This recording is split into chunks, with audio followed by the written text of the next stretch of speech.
Hello students, जैसे कि आपको पता है कि आज विज्ञान का सेकंड चैप्टर क्या हमारे आसपास के पदार्थ शुद्ध हैं उसका तीसरा वर्कशीट आया है और टोटल मिला के ये हमारा सिक्स्थ साइंस का वर्कशीट है।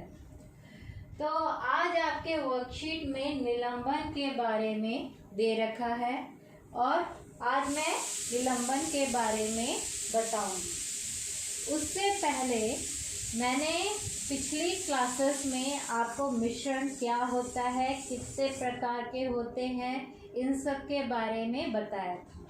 तो थोड़ा सा हम रिकैप कर लेते हैं कि मिश्रण जो है वो दो प्रकार के होते हैं, समांगी मिश्रण और विषमांगी मिश्रण। समांगी मिश्रण में आप उसकी बनावट जो है इतनी समान होती है कि आप उसके कणों को अलग अलग नहीं देख पाते और इसलिए समांगी मिश्रण को हम विलयन भी कहते हैं। विषमांगी मिश्रण में हम कणों को अलग अलग देख सकते हैं, इसीलिए उसे विषमांगी मिश्रण कहते हैं। और ये दो प्रकार के होते हैं, निलंबन और कोलॉइडल। तो इसमें से आज हमें निलंबन के बारे में डिटेल में पढ़ना है। अब मिश्रण जो होते हैं उसके दो घटक होते हैं, यानी कि दो चीज़ों से वो मिलके बनी होती है। एक है विलय और दूसरा है विलायक। विलय जो है वो कम मात्रा में होती है और विलायक जो है वो ज़्यादा मात्रा में होती है। जैसे मैंने बताया था कि अगर आप चीनी पानी लेते हो तो पानी में आपने मान लो 1 या 2 चम्मच चीनी डाली, तो इसमें पानी जो है ज़्यादा मात्रा में है और चीनी जो है कम मात्रा में है। तो चीनी जो है वो कहलाएगा विलय और पानी जो है वो कहलाएगा विलायक, क्योंकि वो ज़्यादा मात्रा में है। तो आज हम निलंबन के बारे में और डिटेल से पढ़ेंगे। निलंबन जो है सबसे पहले एक विषमांगी मिश्रण है, यानी कि इसकी बनावट जो है वो समान नहीं होती। उसके कणों को आप अलग अलग देख सकते हो। जैसे मैंने थोड़ा सा मिट्टी लिया और उसे पानी में घोला तो वो अच्छी तरीके से घुल जाएगा, लेकिन समय के साथ अगर मैं उसे ऐसे ही छोड़ दूँ, आप देखोगे धीरे धीरे मिट्टी जो है वो नीचे बैठती जाएगी और पानी जो है वो ऊपर आ जाएगा। फिर से आप घोल दो उसे, फिर से मिट्टी पानी में घुल जाएगी, लेकिन कुछ देर बाद फिर से मिट्टी नीचे बैठ जाएगी और पानी ऊपर आ जाएगा। तो ये जो है आप मिट्टी और पानी दोनों को ही अलग अलग देख पा रहे हो।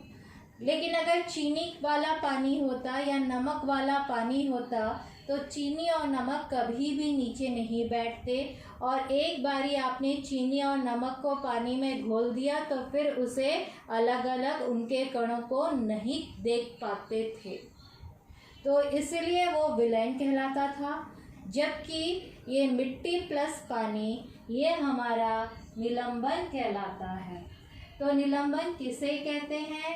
यह एक विषमांगी मिश्रण है जिसमें विलय पदार्थ के कण घुलते नहीं हैं बल्कि माध्यम में निलंबित रहते हैं, जैसे मिट्टी प्लस पानी। अब पूछा जा सकता है, क्वेश्चन आ सकता है कि निलंबन के गुणधर्म बताओ, निलंबन की विशेषताएं बताओ या फिर निलंबन विलयन में अंतर करो। ये क्वेश्चन बहुत कॉमन है। तो हम गुणधर्म के साथ विलयन और निलंबन में क्या अंतर है वो भी अभी पढ़ेंगे। सबसे पहले जैसे मैंने बताया कि निलंबन जो है वो एक विषमांगी मिश्रण है। विषमांगी मतलब आप निलंबन के कणों को अलग अलग देख सकते हो। जैसे मिट्टी के कणों को और पानी के कणों को आप अलग अलग देख सकते हो, लेकिन विलयन जो है वो एक समांगी मिश्रण है। चीनी वाले पानी में आप चीनी और पानी को एक बारी घोलने के बाद फिर उसे अलग अलग नहीं देख सकते, उसकी बनावट पूरी समान होती है, इसीलिए उसे हम समांगी मिश्रण कहते हैं। दूसरा पॉइंट है कि विषमांगी मिश्रण के कण आकार में बड़े होते हैं, इसीलिए आप उनको खाली आंखों से भी देख सकते हो। मिट्टी के जब आप पानी में घोलोगे तो मिट्टी के कण आपको साफ दिखाई देंगे, लेकिन चीनी को अगर आपने पानी में घोल दिया अच्छी तरीके से, उसके बाद चीनी के कण हमें नहीं दिखाई देते।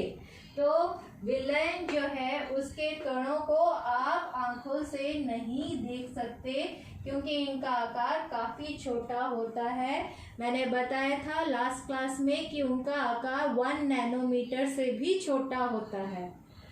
उसके बाद थर्ड में एक न्यू कंसेप्ट आता है जिसको हम कहते हैं टिंडल प्रभाव, टिंडल इफेक्ट। इसको समझाने से पहले मैं एक दो उदाहरण देना चाहती हूँ।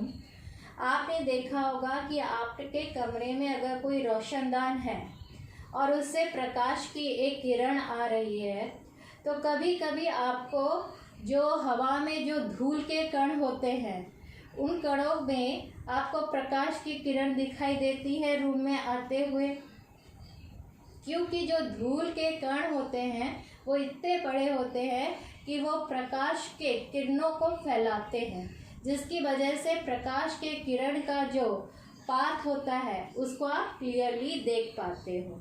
वैसे ही अगर आप किसी घने जंगल में चले जाओ जहाँ पर ऊंचे ऊंचे पेड़ हैं, तो पेड़ों के बीच से अगर सूर्य की प्रकाश आ रही है तो आप उसको भी देख पाओगे, क्योंकि हवा में पानी के कण होते हैं और वो पानी के कण जो होते हैं वो सूर्य के प्रकाश को फैलाते हैं, इसीलिए आप पेड़ों के बीच में सूर्य के प्रकाश को आते हुए देखते हो। तो इसको हम टिंडल प्रभाव या टिंडल इफेक्ट कहते हैं। इसकी खोज टिंडल नामक एक वैज्ञानिक ने किया था। तो अब हम देखेंगे कि ये मिश्रण में क्या ये टिंडल प्रभाव कार्य करता है। तो हमने देखा कि विलयन को अगर छोड़ दिया जाए, विलयन टिंडल प्रभाव नहीं दिखाता, लेकिन निलंबन और उसके बाद जब आप कॉलॉइडल पढ़ोगे वो टिंडल प्रभाव दिखाता है। कैसे? मान लो मैंने यहाँ पर मिट्टी वाला पानी लिया है और मिट्टी को पानी में अच्छी तरह घोल लिया है, और अंधेरे कमरे में मैंने टॉर्च से एक प्रकाश की किरण यहाँ पर इसके ऊपर छोड़ी। तो इसके कण इतने बड़े होते हैं मिट्टी के कण कि ये प्रकाश के किरण को फैलाते हैं।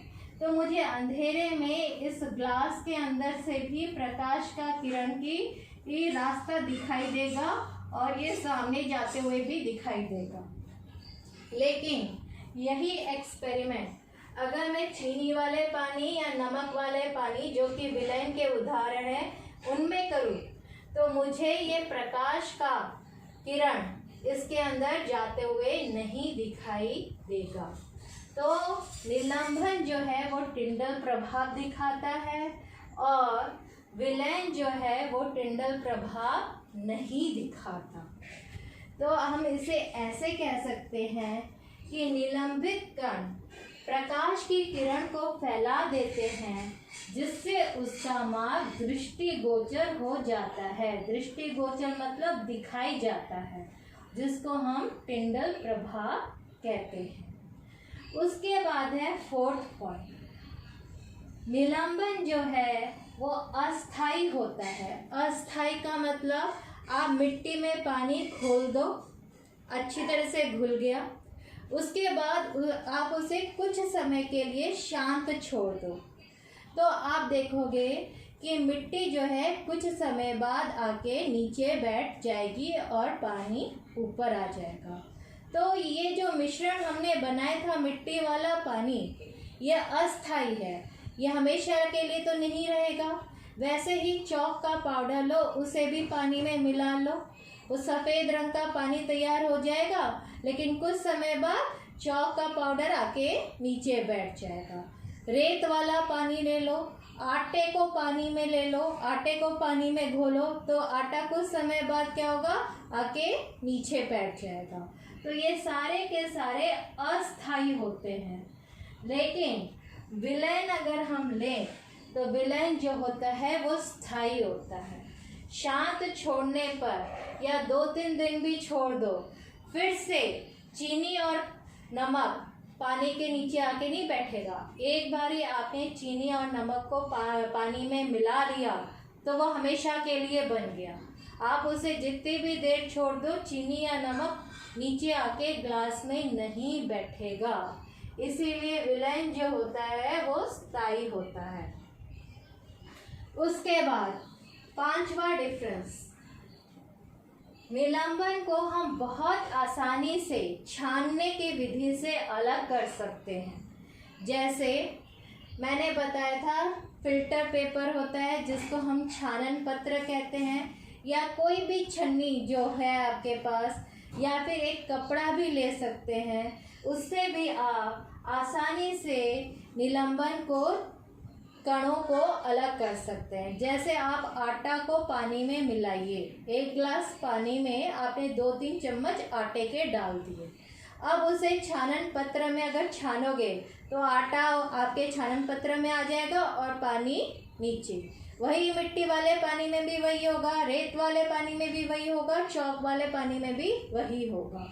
लेकिन अगर हम विलयन लें, जैसे चीनी वाला पानी, नमक वाला पानी, नींबू पानी, सोडा पानी, हवा, जो भी लेना है ले लो। यहाँ पर विलयन के उदाहरण में आप उसको छानन विधि से अलग नहीं कर सकते। छानन विधि में अगर डालोगे तो पूरा चीनी वाला पानी नीचे आ जाएगा, आपके छानन पत्र में कुछ भी नहीं बचेगा। तो हम छानन विधि द्वारा विलयन को अलग नहीं कर सकते। तो ये थे निलंबन और विलयन में अंतर। आपको बस एक उदाहरण निलंबन का याद रख लो, मिट्टी प्लस पानी। उस एक उदाहरण याद करके आप अपने आप ही फिर डिफरेंस लिख सकते हो।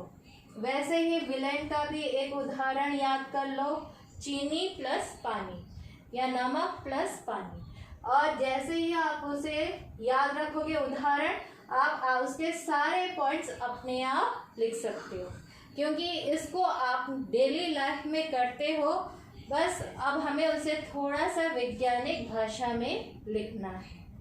तो आज के क्लास में बस इतना ही। नेक्स्ट क्लास में फिर से मिलते हैं। Thank you.